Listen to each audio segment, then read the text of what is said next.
Good afternoon. My name is Abdulmalik Halilu. I'm the Director, Monitoring and Evaluation, Nigerian Content Development and Monitoring Board, NCDMB for short.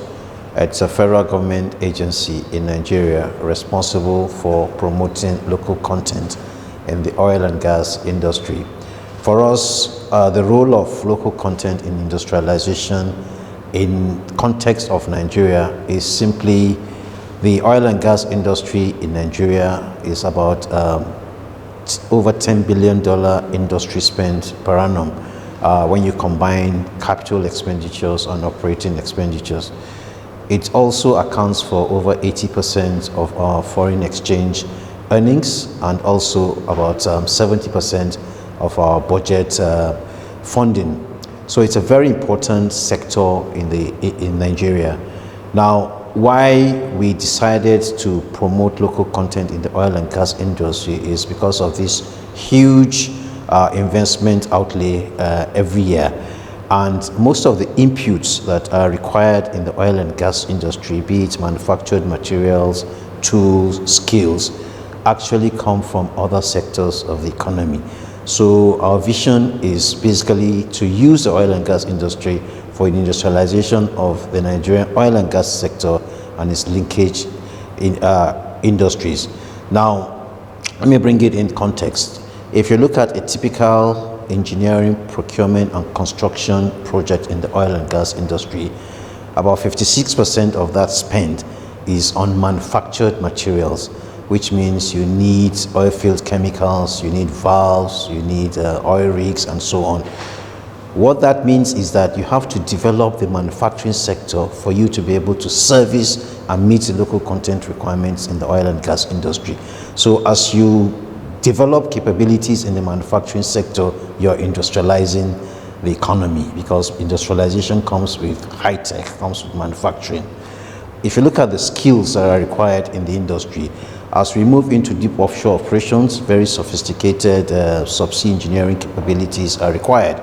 So again, you're also industrializing, because it means you need the necessary tools, you need the necessary skills, the necessary manpower who have to be trained in the latest curriculum.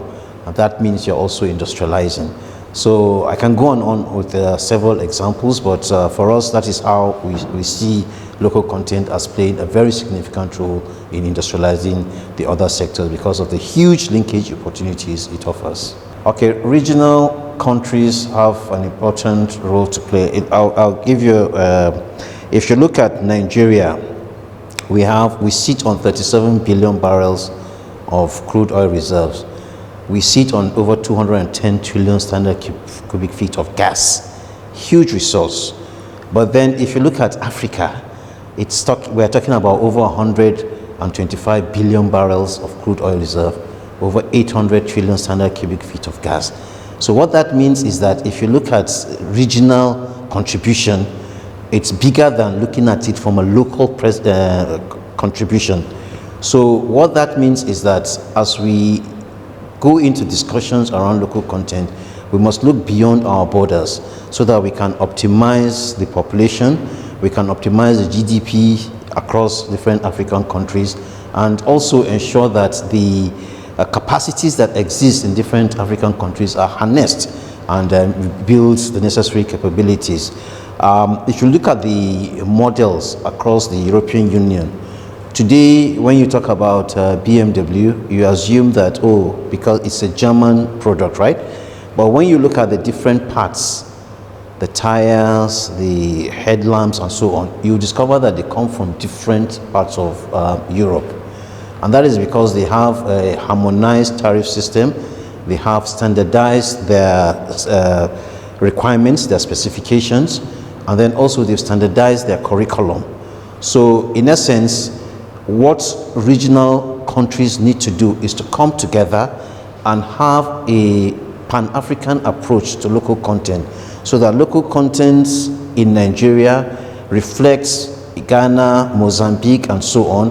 And then we're also able to come up with policies that ensure that where capacities do not exist in Nigeria, for instance, we can run to our African countries to get those capacities, can bring people from Mozambique to fill the gap. we can buy materials from Mozambique to fill the gap. So that is the context in which I see regional contribution. So there has to be a policy framework under the African Union to ensure that we have that kind of policy direction. There also has to be the Africa Petroleum Producers Organization, which is bringing all the oil producing countries together, has to have a framework, a common template on local content, a common template on how we can optimize the resources and the skills that exist across our borders so that we can achieve significant local content through these synergies.